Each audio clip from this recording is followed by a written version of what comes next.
My name is Harold Clark. I'm 43 years old, and for the past 15 years I've been the Senior Systems Architect at TechCore Inc., a mid-sized but rapidly growing technology company specializing in enterprise software solutions. Over the years, I've built a reputation inside TechCore as the go-to guy for designing scalable, reliable systems. I'm the kind of person who never cuts corners. Every line of code I write, every architectural diagram I produce, is meticulously documented. Precision and consistency are not just buzzwords to me, they're the foundation of my professional identity. I remember the night of June 12, 2023, like it was etched in stone. It was a client dinner, an event that was supposed to be a celebration of a recent successful rollout of one of our flagship systems. The atmosphere was light, the restaurant buzzing with conversation and clinking glasses. The table was long, filled with senior executives, a few key clients, and myself. It was an opportunity to reinforce relationships, to listen, and to subtly reinforce my role in the success we'd achieved. I'd spent months preparing for this rollout, ensuring every subsystem was bulletproof, every integration seamless. But that evening would turn into something I never anticipated. David Langston, the VP of Operations at TechCore, a man known for his sharp tongue and ruthless management style, was sitting 2 seats away from me. Throughout the meal, I sensed a certain tension behind his eyes, a restless energy he tried to mask with forced smiles and loud laughter. I had no idea what was coming. Midway through the dinner, as the conversation shifted to discussing upcoming projects, David suddenly raised his voice, not in the usual corporate banter, but in a tone sharp and cold enough to silence the room. "You're useless," he said, his voice cutting clear through the quiet murmur of the restaurant. The words hung heavy in the air, echoing off the polished walls and drowning out the silverware clinks. I froze momentarily, the taste of my carefully prepared meal turning sour on my tongue. The clients around us looked shocked, some exchanging uneasy glances. David didn't stop there. "We can't afford dead weight, Harold. Pack up your stuff. You're done." The humiliation was immediate and public, fired in front of clients. The word felt like a thunderclap. I could feel the heat rising to my face, the weight of dozens of eyes now staring directly at me. But despite the shock and embarrassment, I forced myself to stay calm. My voice was steady, measured, when I finally responded. "Understood." No outburst, no pleading, no anger. Inside, though, my mind was already racing, analyzing, strategizing, cataloging every detail of what had just happened. The dinner continued, but I was mentally elsewhere, running over my options, recalling contract clauses, employment rights, and all the documentation I had meticulously maintained over the years. I knew this wasn't just about losing a job. It was about a calculated attempt to discredit me and sever my professional ties. David's outburst was a performance meant to intimidate, to disarm me publicly. But deep down, I recognized it as a critical turning point. The way he had thrown me under the bus in front of our clients was meant to sever my professional credibility and isolate me from those relationships. It was a move born out of desperation or arrogance. I wasn't sure which yet.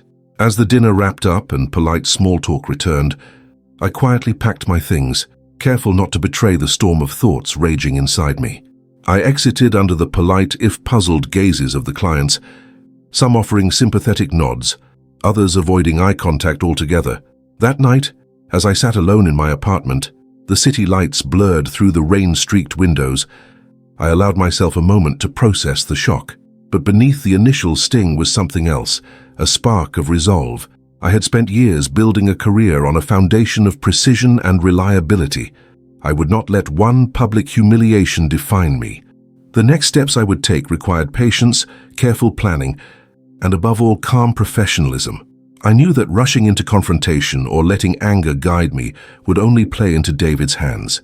Instead, I quietly began to formulate a path forward, one that would turn this public disgrace into an opportunity to reclaim control, to expose the truth, and to protect everything I'd worked so hard to build. That moment at the dinner was not the end of my story. It was the opening scene of a much larger battle, one fought with documentation, strategy, and unshakable composure. And I was ready. Over the course of those 15 years at TechCore, I wasn't just another employee punching the clock. I was deeply woven into the fabric of the company's technological backbone. I led projects that, when all tallied up, generated well over 8.5 million in revenue. That number isn't just a static figure. It reflects the countless hours, late nights, and complex problem-solving sessions I poured into designing systems that were both scalable and resilient under pressure. These weren't simple one-off tasks. I crafted core infrastructures that processed around 40% of all company transactions daily. In other words, nearly half of the revenue TechCore earned each day ran through systems I architected. My role required more than technical skill. It demanded foresight. I had to anticipate growth, potential bottlenecks, and future demands years ahead. That meant every system wasn't just built for today. It was designed to adapt, evolve, and hold up under the strain of rapid expansion. This kind of forward-thinking architecture isn't something you just throw together. It requires precision, deep understanding, and above all, patience. Every milestone, every integration point was meticulously documented. I maintained over 2,000 pages of architecture diagrams and repositories of code that told the story of each system's evolution, updates, and bug fixes. This wasn't done for show. It was a safeguard against knowledge loss, ensuring any team stepping in could trace back decisions and understand why systems worked the way they did. Throughout my tenure, I was fortunate enough to earn 3 promotions, reflecting not just technical ability, but my leadership in projects that clients repeatedly praised. I cultivated strong relationships with key clients, many of whom I had worked alongside from project inception to launch and beyond. These relationships extended beyond simple business transactions. They were built on trust. Clients knew I was the person who understood their unique needs and could translate those requirements into robust systems that didn't just meet expectations, but often exceeded them. Financially, my stake in TechCore was significant. Over the years, I accumulated $118,000 in vested stock options, money that represented not just investment, but faith in the company's future and my role in it. Severance rights were also a critical part of my contract, reflecting the company's acknowledgement of my long-term contributions. These weren't just numbers on paper. They were a testament to years of dedication and trust I placed in TechCore. I carefully encrypted backups of all my project files and stored detailed email correspondences for every major milestone and decision.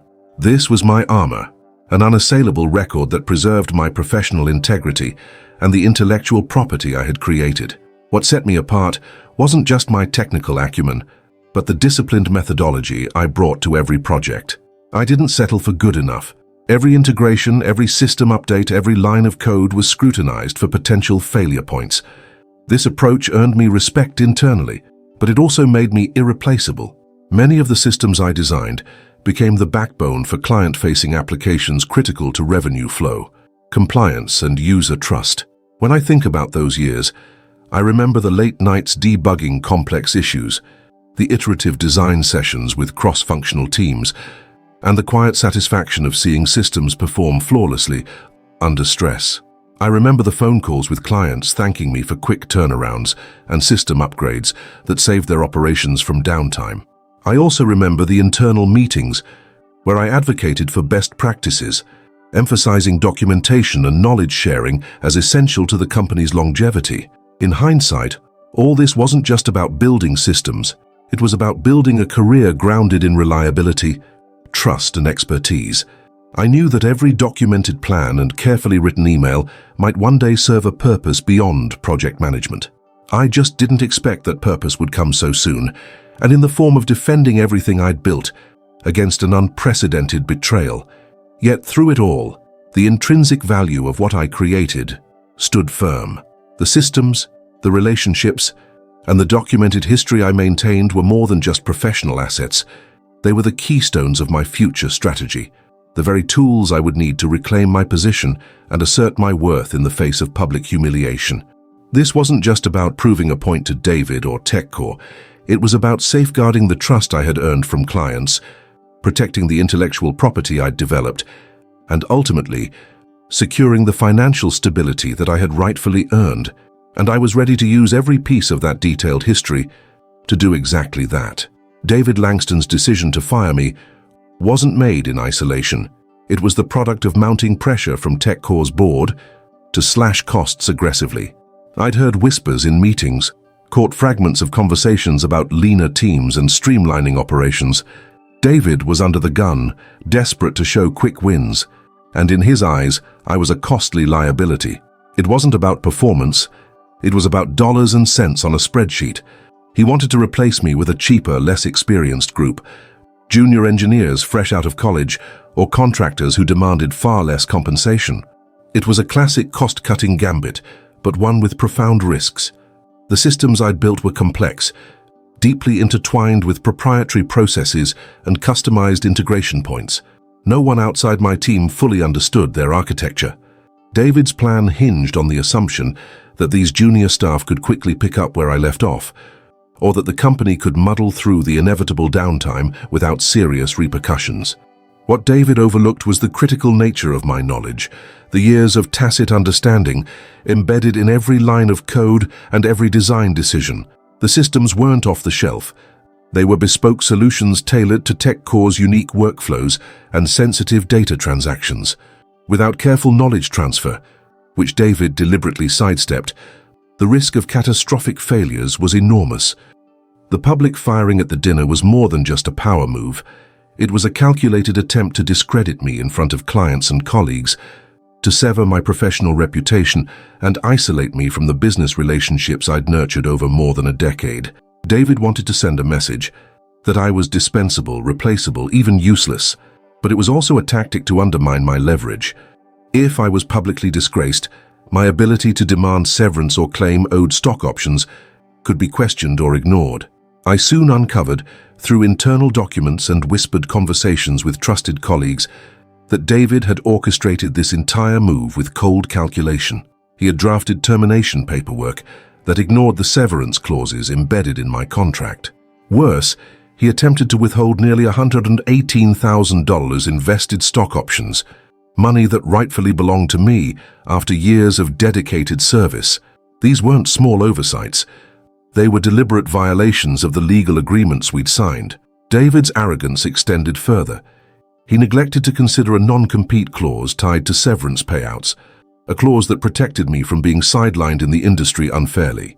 This detail, buried deep in the fine print, was a critical misstep on his part, one that I would later exploit strategically. Even more telling was his disregard for regulatory compliance regarding system knowledge transfer. TechCore's operational policies, as well as industry regulations, mandated that key system architects document and train successors thoroughly during transitions, especially for roles as pivotal as mine. David's decision to abruptly terminate me, skipping this process altogether, not only jeopardized system stability, but also put TechCore at risk of regulatory penalties. As this became clear, I reached out to Lisa Monroe, my employment lawyer, who quickly recognized the depth of David's miscalculations. Her expertise in employment law and contract interpretation proved invaluable as we began to analyze the full scope of TechCore's violations. Meanwhile, Ethan Reynolds, the founder of Apex Capital, a $3 billion fund with a growing appetite for innovative technology investments, became aware of my situation through industry contacts. Ethan valued competence and integrity, and he understood the strategic importance of the systems I'd developed. His interest would soon prove pivotal. David's attempt to cast me aside as useless was not only misguided, it was reckless. He underestimated the leverage embedded in my documented work, the legal protections surrounding my employment, and the value others in the industry placed on my expertise. I wasn't going anywhere quietly. While David celebrated his victory in the boardroom, confident he'd trimmed costs and eliminated a problem, I was quietly assembling the pieces for a counterstrike that leveraged every contractual safeguard, every documented proof of my value, and the law itself. The battlefield was set, not in the loud declarations of a restaurant dinner, but in the quiet corridors of legal strategy and professional resilience. After that crushing night at the client dinner, I knew my next steps had to be precise and methodical. The emotional shock was there, but I forced myself to set it aside and focus on the facts, the tangible evidence that could prove what David and TechCore were trying to conceal. The first thing I did was carefully review every piece of paperwork they had handed me at termination. The severance agreement, the stock option statement, the final paycheck details, all glaringly incomplete. There was no mention of any severance payment, and the documentation on my vested stock options was suspiciously silent. It was clear they had deliberately omitted these crucial financial entitlements. I pulled out my original employment contract, flipping through the pages to the sections outlining severance terms and stock option vesting. The contract explicitly guaranteed that, in the event of termination without cause, I was entitled to a severance package and full vesting of stock options awarded to me during my tenure. The absence of these in my termination documents wasn't an oversight. It was a calculated attempt to deny me what was legally mine. But the paper trail didn't stop there. I started digging through my internal emails, a habit that had saved me countless times before. I searched for any mention of my termination, project transitions, or discussions about my role post-firing. Soon enough, I uncovered a string of emails between David and members of the HR department, chilling in their frankness.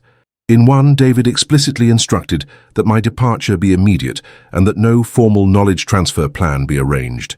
In another, he outlined the hiring of junior engineers to replace me, emphasizing speed and cost savings over continuity. One message stood out: don't waste time on Harold systems. We'll throw juniors at it and figure it out on the fly. Cost is the priority. Reading those words, I realized how reckless and short-sighted their plan was. My systems weren't off-the-shelf packages that anyone could pick up easily. They were bespoke, intricate frameworks that demanded deep understanding. Without me or a carefully planned handover, failures were inevitable. I expanded my search to client communications during the weeks around my firing. Several emails from long-standing clients expressed apprehension about the sudden change in system management. One client emailed their account manager, "Are we sure TechCore's team can maintain system stability without Harold? The integration points are complex, and we're risking downtime." These messages were a testament to the trust I had built, and the concern sparked by my abrupt removal. It wasn't just a matter of financial and technical betrayal. David's actions also threatened the company's reputation and client relationships. Worse, when I checked internal memos, I found that David had been deliberately withholding the payout of $118,000 in vested stock options. That figure represented years of loyalty and contributions, now treated like leverage to keep me silent. It was a blatant breach of fiduciary duty, designed to hurt me financially and professionally. With all this evidence in hand, I turned my focus to my contractual protections and regulatory obligations. I analyzed the employment contract clause by clause, identifying key leverage points. The severance clause was ironclad, forbidding the company from terminating me without compensation if done without cause. The stock option vesting clause was equally clear. Once vested, those shares belonged to me regardless of employment status. Moreover, there was a little-known regulatory requirement in our industry, mandating system knowledge transfer for critical roles like mine. David's decision to bypass this was not only negligent but potentially punishable under compliance laws. I also uncovered provisions related to non-compete waivers tied to severance payouts, which David seemed to have completely ignored. This oversight meant that beyond the financial damages, TechCore exposed itself to further legal jeopardy, especially if they tried to block me from working with competitors. As the facts laid bare before me, a clear picture emerged. David's firing was not just an impulsive act of cruelty. It was a calculated move to discredit me publicly, strip me of my financial rights, and hand over my complex systems to underqualified replacements, all in the name of short-term savings. In doing so, he violated multiple contractual obligations, fiduciary duties, and regulatory requirements. I realized this wasn't just a personal battle. It was a fight for fairness, accountability, and justice. But it would require more than just anger or confrontation.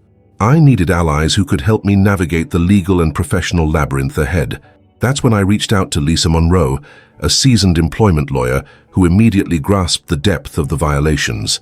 Her expertise gave me confidence that the layers of wrongful acts could be systematically unraveled. At the same time, through industry contacts, Ethan Reynolds, a visionary billionaire and founder of Apex Capital, caught wind of my situation. Ethan understood the true value of my work and saw an opportunity to bring a proven expert into his fold. With the scope of David's missteps fully uncovered, I began to appreciate the leverage I held: detailed documentation, contractual safeguards, client trust, and legal protections. What David thought was a clean cut was, in fact, a vortex of liabilities for him and TechCore. Now the challenge was to craft a strategy that would use this uncovered truth to reclaim what was rightfully mine and expose the recklessness that had nearly destroyed not just my career, but the integrity of the systems I built. The pieces were all there, and I was ready to put them together. After piecing together the initial evidence from my own files, I knew I needed expert guidance to navigate the complex legal and professional terrain ahead. That's when I reached out to Lisa Monroe, an employment lawyer I'd heard of through a colleague, renowned for her meticulous approach and deep understanding of corporate law. I explained my situation succinctly, emphasizing not just the wrongful termination, but the layers of contractual violations, intentional withholding of vested benefits, and the mishandling of proprietary intellectual property. Lisa didn't just listen. She immediately recognized the significance of every detail I'd uncovered. Within days, we set up a meeting at her downtown office, a modest space lined with bookshelves crammed with legal tomes and framed certificates, the kind of place where strategy and precision come alive. Lisa's first advice was clear: build an airtight, chronological inventory of evidence. This wasn't about hastily reacting in anger. It was about assembling a compelling narrative backed by undeniable proof. Together, we began cataloging everything systematically. I handed over copies of my employment contract, highlighting specific clauses around severance, stock options, and non-compete agreements. Those pages bore the weight of years of negotiation and trust, now weaponized against TechCore's bad faith actions. Next came the internal emails, hundreds of them spanning several months. We printed chains of correspondence where David explicitly ordered the immediate termination without any knowledge transfer plan, blatantly disregarding both company policy and industry regulations. One particular message where David told HR, "Don't waste time on Harold's systems. We'll throw juniors at it and figure it out on the fly," was a smoking gun. It revealed not only reckless disregard for system stability, but also an intentional effort to sabotage my legacy and the company's operations.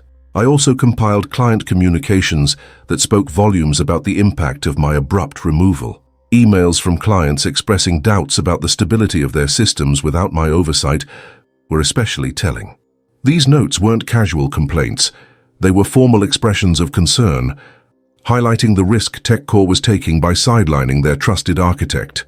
Lisa pointed out how these messages could be pivotal in demonstrating the real-world consequences of David's decisions. Further, I provided system logs and architecture diagrams, thousands of pages I had meticulously maintained over the years. These weren't just technical documents. They were a testament to the depth of my involvement and the irreplaceability of my expertise. Lisa noted that the complexity and proprietary nature of these systems would reinforce our argument on the criticality of proper knowledge transfer, something David had blatantly ignored. We didn't stop there. I reached out discreetly to 3 trusted colleagues who had witnessed the hostile work environment and David's erratic management style. They were willing to provide witness statements, confirming the toxic atmosphere and my essential role in maintaining system integrity. Their testimonies added a human element, painting a fuller picture beyond contracts and emails. Throughout this process, Lisa unearthed another crucial piece of the puzzle: the overlooked regulatory compliance requirements. In our industry, key system architects must ensure thorough documentation and knowledge transfer during transitions, not just for operational continuity, but to meet federal compliance standards. David's decision to fire me abruptly without this process was not only reckless but potentially unlawful. This revelation added a powerful new dimension to our strategy. Lastly, we scrutinized the non-compete clauses tied directly to severance arrangements. David's failure to honor these terms opened a pathway for me not only to claim owed compensation, but also to challenge any attempts to restrict my future employment.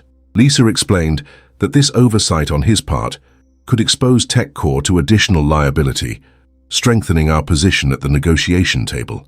By the time we finished mapping out the evidence, I had a comprehensive, ironclad portfolio, Contracts, emails, system logs, client communications, witness statements, and regulatory insights, all meticulously organized. It was more than just a case file. It was a blueprint for justice. In parallel, word of my predicament quietly spread through industry channels, and Ethan Reynolds, the founder of Apex Capital, a billionaire investor with an acute eye for talent, expressed interest. He recognized that my expertise wasn't just valuable, it was indispensable. His willingness to engage me professionally would soon become a critical factor. With this arsenal in hand and Lisa's sharp legal mind guiding my every move, I felt the tide beginning to turn. The seemingly insurmountable wall David and TechCore had built started to show cracks, and the path toward reclamation, both professional and financial, began to take shape. But this was just the beginning. Now the real strategy would unfold in the quiet, deliberate application of pressure, leveraging every documented misstep to dismantle their narrative and restore what was mine by right. When I first sat down with Lisa Monroe, I remember feeling the weight of the situation pressing down on me like a physical force. But as she began to sift through the mountain of documents I'd amassed, something shifted. I saw her eyes sharpen with focus, the kind of intensity that only a seasoned legal mind brings to a complex problem. It was clear from the start. This wasn't a simple wrongful termination case. This was a multifaceted corporate breach teetering on the edge of fraud and regulatory violations. Lisa's initial review was methodical. She took my employment contract and dissected every clause with surgical precision. The severance terms, she pointed out, were not just standard boilerplate. They were ironclad commitments TechCore was legally obligated to honor. The contract explicitly stated that if I was terminated without cause, I was entitled to a severance package and the immediate vesting of all outstanding stock options. The glaring omission of these provisions from my termination paperwork wasn't accidental. It was a deliberate violation. What they did here, Lisa said, tapping the pages, is textbook wrongful termination without severance. They're trying to rewrite the deal after the fact. But that was only the beginning. She turned next to the internal emails I had printed out, the candid, sometimes brutal correspondences between David and the HR department. One email stood out, David writing coldly that my systems could be handed over to junior staff with no formal transition plan. Don't waste time on Harold's systems. We'll throw juniors at it and figure it out on the fly. The message read. To Lisa, this wasn't just a reckless managerial decision. It was evidence of breach of fiduciary duty. David had a responsibility to ensure operational stability, especially given the complexity of the systems I architected. Instead, he chose to gamble with the company's core infrastructure for short-term cost savings. This is negligence on a corporate scale, Lisa remarked. If system failures occur, TechCore could be liable for damages, and David could be personally accountable for breaching his duties. Lisa and I then turned our attention to the proprietary system documents I'd collected, over 2,000 pages of architecture diagrams, code repositories, and detailed transition notes I had painstakingly maintained. She saw in these not just technical manuals, but legal proof of my irreplaceable role. The complexity and bespoke nature of my systems meant that without a proper handover, the risk of catastrophic failures was high. This bolstered our case that TechCore knowingly endangered both clients and regulatory compliance by firing me abruptly without preparing successors. Your documentation is a goldmine, Lisa said.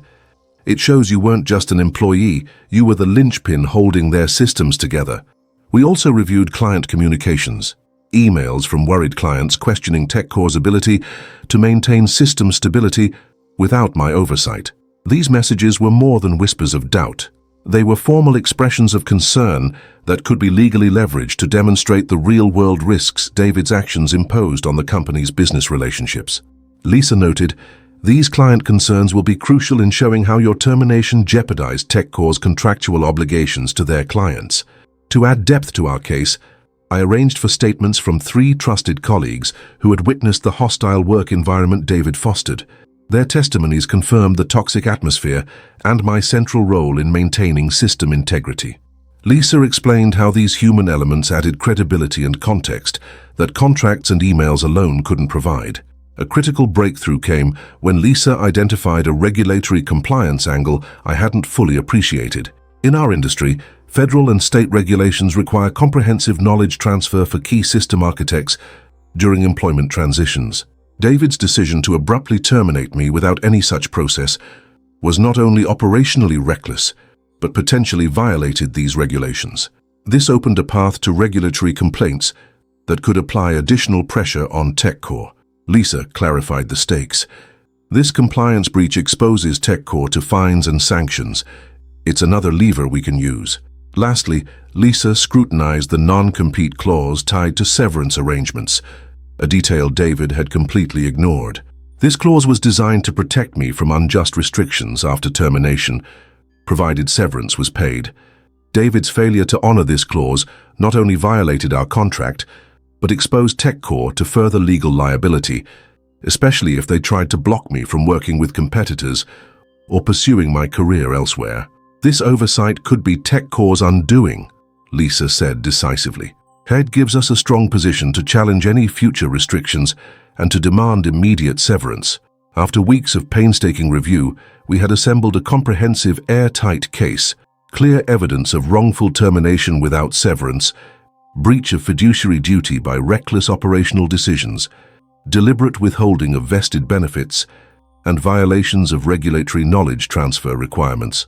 The client concerns and witness statements fortified this legal architecture with real-world implications. As we prepared to move forward, Lisa's confidence was palpable. "Harold, you have not just a case, you have leverage. This is about more than money. It's about holding them accountable and protecting your professional reputation." In parallel, news of my situation quietly reached Ethan Reynolds, founder of Apex Capital, a visionary billionaire with an eye for undervalued talent. Ethan saw past the corporate smokescreen and recognized the irreplaceable expertise I brought to the table. His interest wasn't just flattering, it was strategically vital. With Lisa's sharp legal mind guiding the way and Ethan's professional backing on the horizon, the scales were beginning to tip. I was no longer just a disgraced employee. I was becoming a force to be reckoned with. The groundwork was laid for a strategic campaign that would exploit every legal and professional misstep TechCore had made. But this was just the beginning. The real test would come as we transformed this mountain of evidence into systematic consequences TechCore couldn't ignore. Serving legal notices to a company like TechCore wasn't a step I took lightly. It was a calculated move, one that would officially put the firm on alert that I was not going to quietly accept this blatant betrayal. After days of consultation with Lisa Monroe, we finalized the paperwork, a formal demand for the severance payment, immediate vesting of all my stock options, and a clear statement about the breach of fiduciary duty and regulatory non-compliance surrounding my termination. I remember the moment I signed the courier receipt, a quiet but resolute signal that I was reclaiming control. The notices were delivered the next morning directly to TechCore's legal department and HR, and copies were sent to David Langston. Simultaneously, Lisa and I prepared regulatory complaints to submit to the Department of Labor and the State Labor Commission. These complaints detailed the wrongful termination, the withheld severance, and the disregard for statutory requirements about employee transitions and knowledge transfer. We argued that TechCore had not only violated my contractual rights, but also endangered operational stability by sidelining the only person fully versed in critical system architecture without any formal handover. The complaint also referenced client concerns and internal communications that proved TechCore's conscious decision to ignore proper procedure. Filing these complaints was a way to escalate pressure beyond the courtroom, introducing regulatory scrutiny that could not be as easily swept under the rug. But the strategy went beyond legal filings. I knew that the clients I had worked closely with for over a decade had a stake in this as well. They relied on the systems I designed for the smooth operation of their own businesses. I reached out personally to a select group of key clients, the ones who had expressed concern in emails over the rush to replace me. I sent carefully worded messages, emphasizing potential risks due to the lack of proper system knowledge transfer, and offered assurance that I was available as a consultant if needed. I didn't want to sound alarmist, but the message was clear. System continuity was at risk, and I was the only person who could guarantee stability during the transition. The responses were cautiously supportive, with several clients requesting formal briefings on the potential impact, and some even signaling hesitation about continuing contracts with TechCore under these conditions. In parallel, I negotiated and secured a consulting contract with Apex Capital, thanks to Ethan Reynolds' keen interest in bringing my expertise on board. The terms were far better than my previous employment. Starting July 1st, I would step into a role that offered not just a 25% salary increase, but also equity participation in their growing tech ventures. This was more than a financial win. It was validation that my skills were recognized and valued at the highest levels. The contract included provisions that allowed me to continue working with clients I had long-term relationships with, circumventing any non-compete obstacles David had hoped to enforce. Meanwhile, David remained oblivious to the growing storm. I'd heard through sources that he was celebrating his victory in board meetings, boasting about trimming the payroll and onboarding the junior engineers he had handpicked. He seemed convinced the transition was smooth, unaware that behind the scenes legal notices were piling up, regulatory bodies were being alerted, and clients were growing uneasy. When he reached out to me for consulting assistance, a thinly veiled attempt to draw me into helping stabilize the systems his replacements were bungling, I declined politely but firmly, directing all communication to Lisa. I kept my responses professional, short and objective, never betraying the strategic advantage I was quietly building.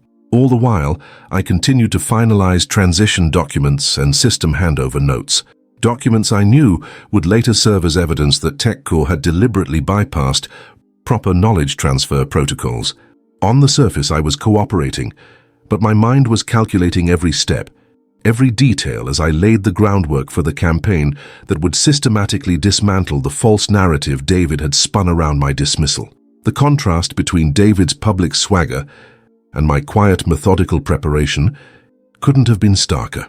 While he was focused on immediate cost savings, I was orchestrating the long game, the professional and legal pressure that would ultimately force TechCore to reckon with the consequences of their reckless decisions.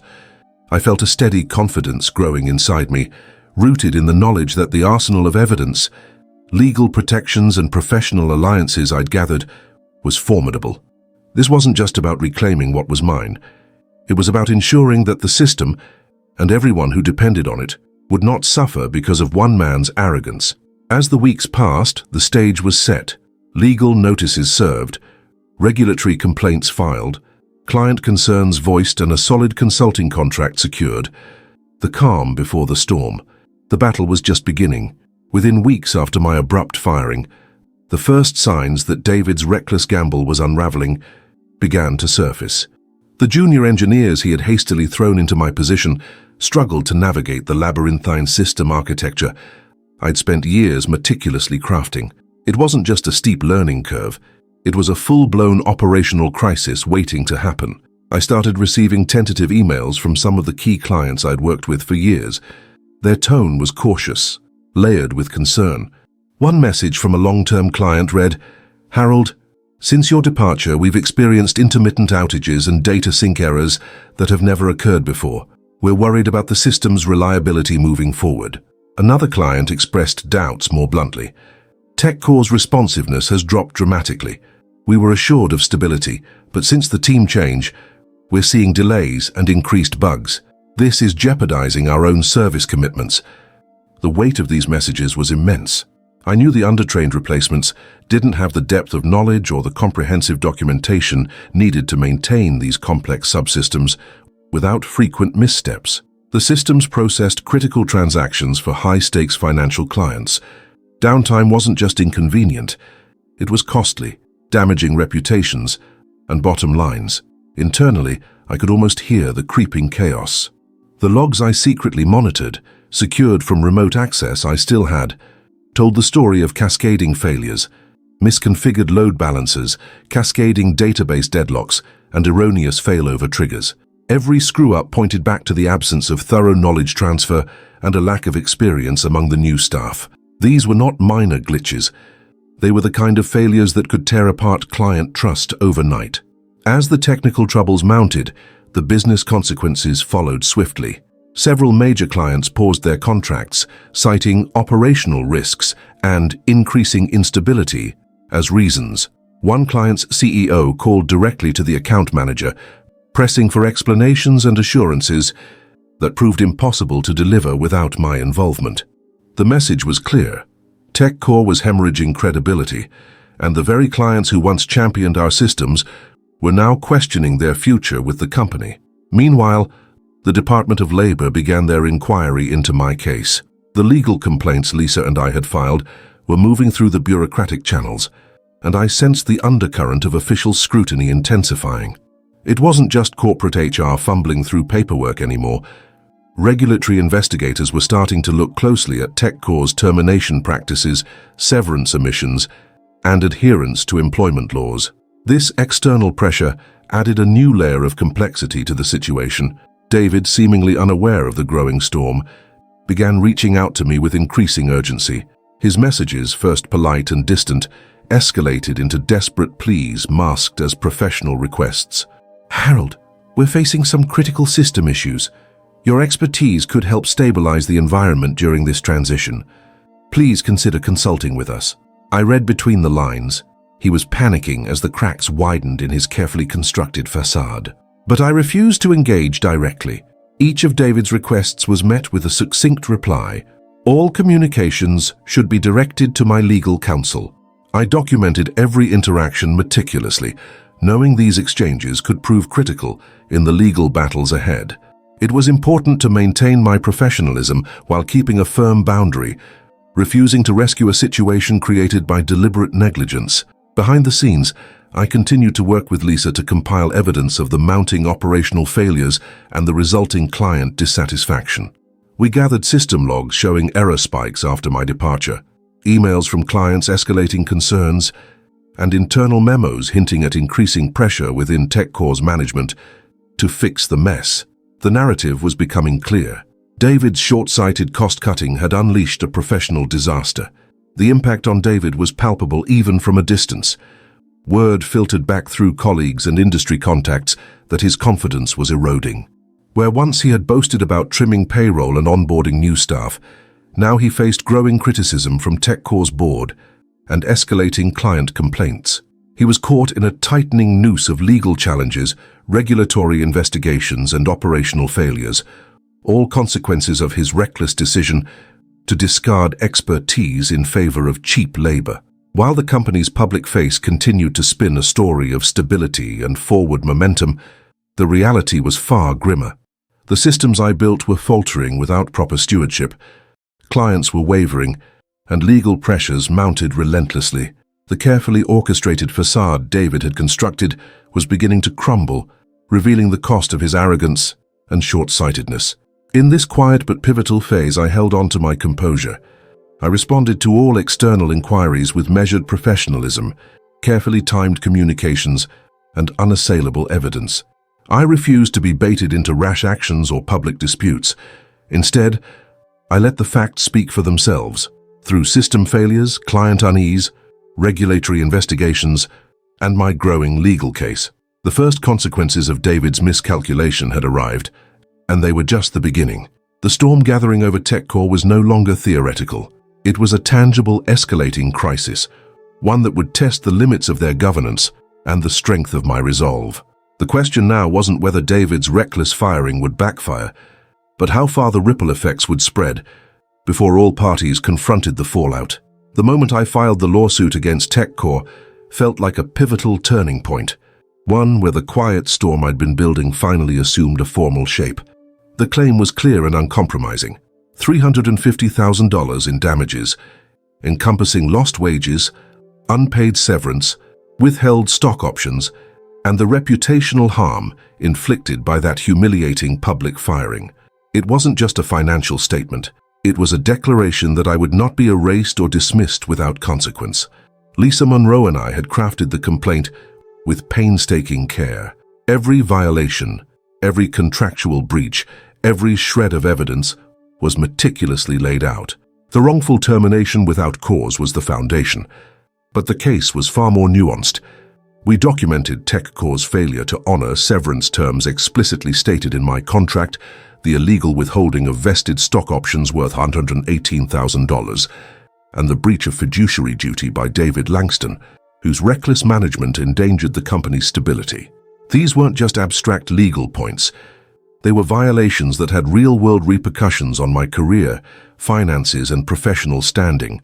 Simultaneously, we escalated the matter beyond the courtroom by filing formal complaints with regulatory bodies, including the Department of Labor and the State Labor Commission.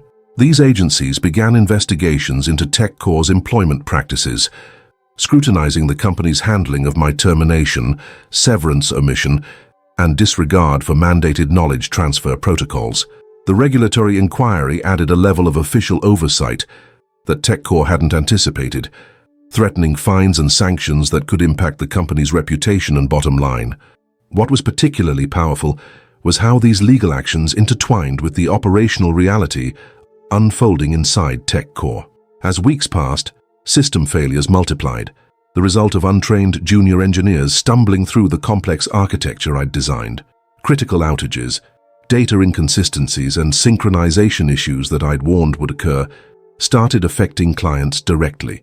Several major clients paused or reconsidered their contracts, citing these growing risks. These developments bolstered our claim that TechCore's negligence extended beyond contractual breaches to jeopardizing client relationships and company revenue. David Langston, meanwhile, descended into a state of visible panic. I received a series of increasingly desperate emails and calls from him, thinly veiled requests for consulting help to fix the escalating chaos. Each time, I maintained my composure, responding tersely. All communications must be directed to my legal counsel. I documented these exchanges carefully, each one adding weight to the narrative that David was aware of the crisis but refused to acknowledge responsibility. Behind the scenes, Lisa and I continued to gather evidence, internal memos hinting at management turmoil, system logs showing error spikes, and client correspondence expressing alarm. The picture was becoming unmistakably clear. David's reckless decision to cut costs by firing a critical expert had triggered a cascade of failures with wide-reaching implications. The lawsuit and regulatory complaints weren't just reactive measures, they were strategic moves that exposed the full scope of TechCore's mismanagement. The case began to attract attention beyond our immediate circles. Industry contacts whispered about the unfolding scandal, and the story of the public firing followed by mounting operational failures started to circulate discreetly. Meanwhile, Ethan Reynolds, the billionaire founder of Apex Capital, maintained his interest, reinforcing my confidence that my expertise was recognized and valued at the highest levels. Despite the growing pressure, I remained composed, careful never to let frustration or anger seep into my professional conduct. This calm professionalism was my shield and my weapon. Every legal filing, every documented interaction, every measured response was part of a larger strategy to systematically dismantle the false narrative TechCore had spun about my dismissal. The stakes were high. The lawsuit was just one front in a multidimensional battle where legal, regulatory, and professional consequences converged. David's arrogance and short-sightedness had set in motion a chain reaction he couldn't control. And as the evidence mounted, the world around TechCore began to shift. The company's facade of control was cracking, and the repercussions of their actions were no longer hypothetical. They were manifest and escalating. Yet, even as pressure mounted, the path ahead remained uncertain. I knew this fight would be long and complex, demanding unwavering resolve and strategic patience. Every step I took now was about building momentum, ensuring that justice wasn't just a distant hope, but an inevitable outcome shaped by facts, law, and integrity. The battle lines were drawn clearly, but the final moves were still to come. The turning point came not with a bang, but with a quiet, irrevocable shift in the boardroom at TechCore. As the mounting lawsuits converged with the growing client exodus and the relentless pressure from regulatory bodies, the company's leadership was forced to confront the fallout from David Langston's catastrophic mismanagement. Sitting in that sterile, glass-walled conference room, the TechCore board made the difficult decision to terminate David's employment. It was a swift verdict, but the ramifications rippled far beyond just one man's career. David's termination didn't come as a surprise to those of us watching from the sidelines. It was inevitable. His reckless cost-cutting gambit, which had dismissed the very person holding together the company's critical systems, had triggered a domino effect of failures, technical, financial, and reputational. For the board, ousting David was about salvaging what little remained of TechCore's credibility and halting the hemorrhaging that threatened to sink the company entirely. The immediate aftermath of his dismissal was equally brutal. TechCore's stock plummeted by 18%, wiping out millions in market value within days. Investors reacted harshly, their confidence shattered by the unfolding chaos and the realization that the company's internal controls had been fatally compromised. Headlines in industry publications dissected the scandal with unforgiving scrutiny, painting a bleak picture of corporate governance gone awry. Meanwhile, the regulatory fines began to land like heavy blows. Agencies overseeing labor practices and corporate compliance imposed penalties exceeding $500,000, a staggering figure that added significant financial strain to an already beleaguered TechCore. These fines weren't just punitive, they served as a stark reminder that lapses in fiduciary duty and violations of employment law carry real consequences. The company's attempts to sidestep severance obligations and disregard regulatory mandates had backfired spectacularly, but the crisis didn't stop there. The legal pressures multiplied as additional wrongful termination claims surfaced.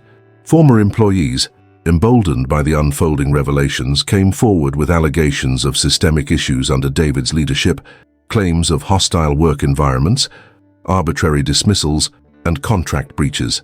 These compounding lawsuits painted a picture of a toxic culture that extended far beyond my own case, threatening to engulf the company in a protracted legal battle. One of the most personal victories amidst this turmoil came from the legal settlements that recognized my contributions and rightful claims. The courts awarded me $200,000 in damages, part of which included formal recognition of my intellectual property rights over the systems I had painstakingly developed and maintained. This wasn't just a financial win, it was an affirmation that the work I had dedicated years to was valued and legally protected. David's professional downfall was mirrored by his personal unraveling. Industry insiders reported that his professional license was suspended pending investigations, effectively barring him from continuing his career in operations management. The scandal's shadow extended to his personal life as well, with divorce proceedings initiated and asset divisions that left him financially strained. It was a stark contrast to the confident, domineering figure who had once publicly belittled me at that dinner table. For TechCore, the cumulative impact of these events forced a deep reckoning. The board initiated comprehensive internal reviews and launched compliance audits aimed at overhauling corporate governance and rebuilding fractured client relationships. The company's survival depended on confronting the systemic failures exposed by this crisis and instituting real change, a process that would take years if it could be achieved at all. From my perspective, witnessing this cascade of consequences was a mix of vindication and sober reflection. The careful, patient strategy I and Lisa Monroe had painstakingly executed had not only reclaimed my professional integrity, but had also exposed the deep flaws that allowed such reckless decisions to threaten an entire organization. The lessons were clear. Underestimating a competent, well-documented professional is a perilous mistake, and corporate arrogance can sow the seeds of its own destruction. Yet as TechCore grappled with its crisis and David faced his downfall, I knew this chapter was part of a larger story still unfolding. The professional and legal battles, while momentarily victorious, were the prelude to a more profound transformation in my career and in the industry's recognition of employee value and corporate accountability. The next moves would shape not only my future, but also serve as a cautionary tale for others navigating the precarious balance between corporate power and professional integrity. The courtroom was tense, the air thick with anticipation, as the judge read aloud the verdict that had been months in the making. When the final ruling arrived, it was a vindication that went beyond numbers. It was an unequivocal acknowledgement of the wrongs I had endured and the value of my work.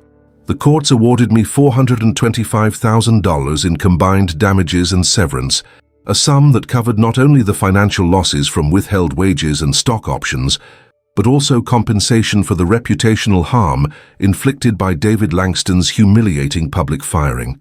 More importantly, the judgment included full vesting of my stock options, restoring what was rightfully mine and reaffirming my stake in the company's success. This ruling was a decisive blow to TechCore, signaling that their contractual violations and reckless management would not be tolerated. But the judicial outcomes were only one facet of the unfolding consequences.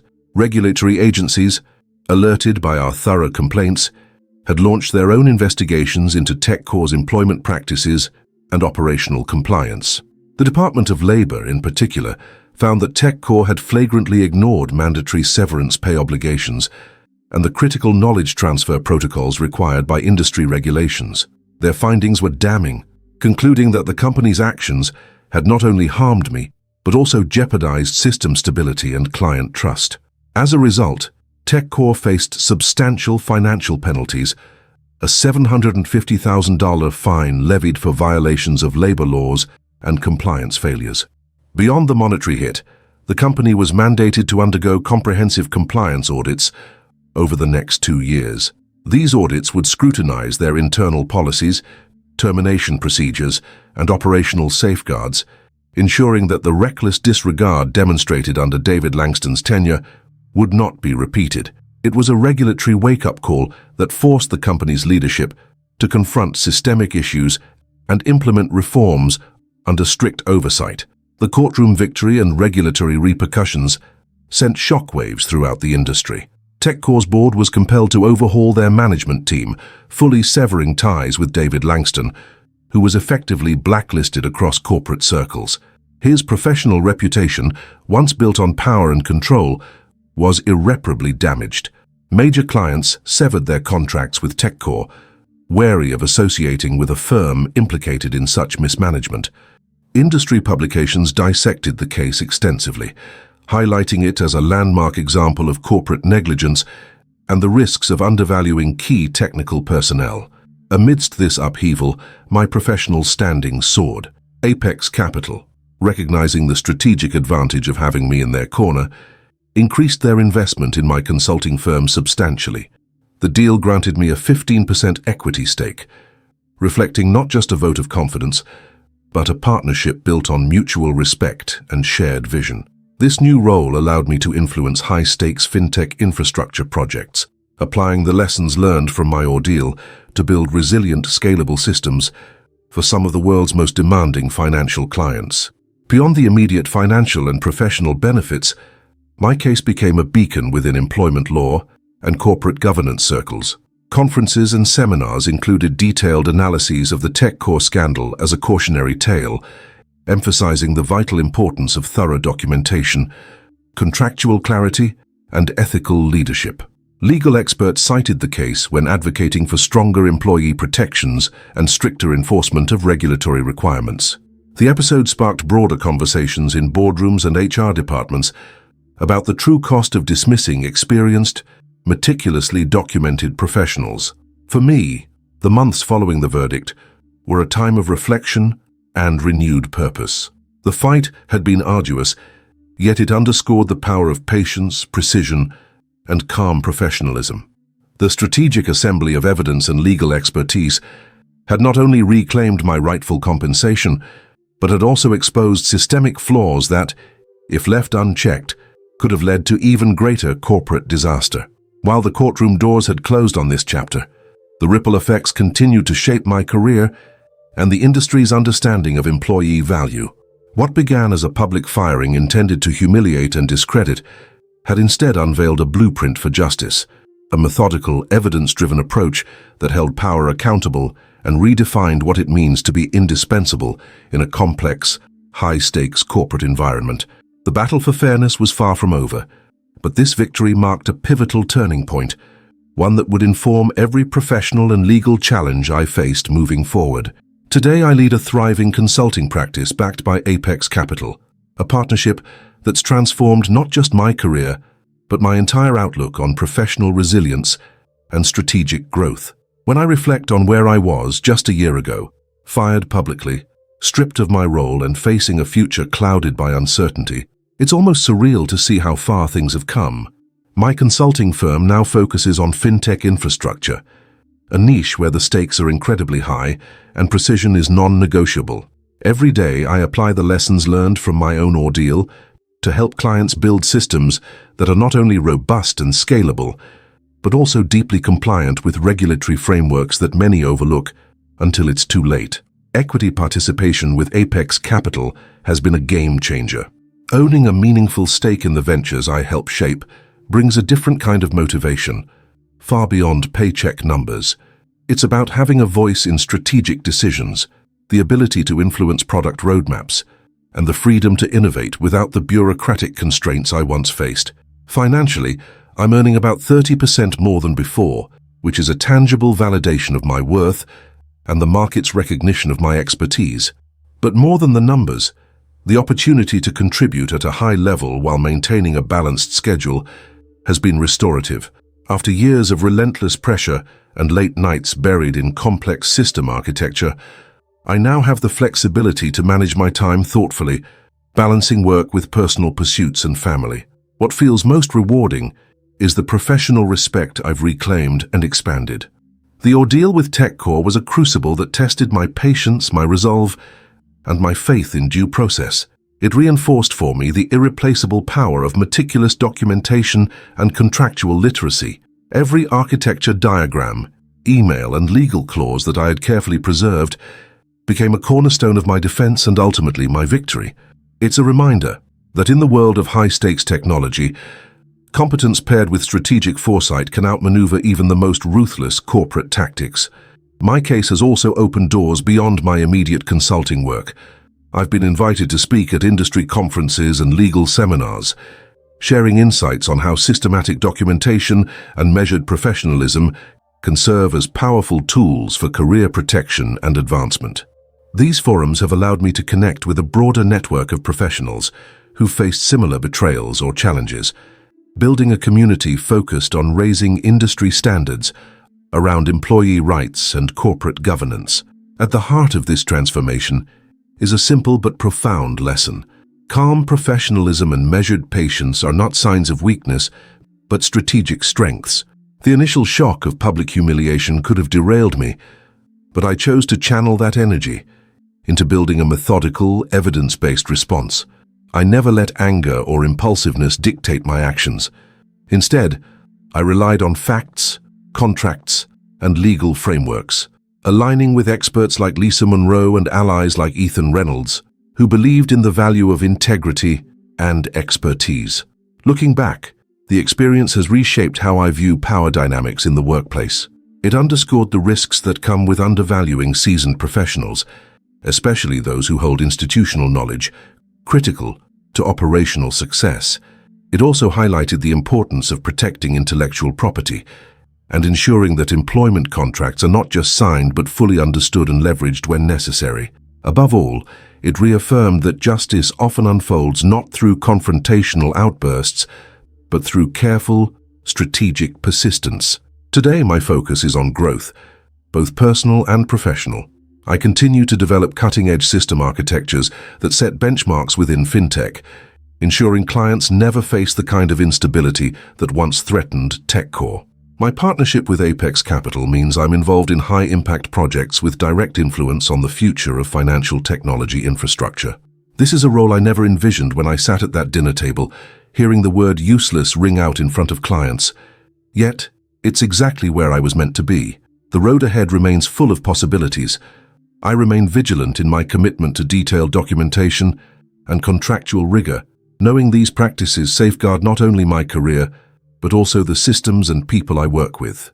My story is far from over. It's a testament to the power of strategic thinking, resilience, and the unwavering belief that professionalism, when paired with patience and precision, can turn even the most devastating setbacks into platforms for unprecedented success.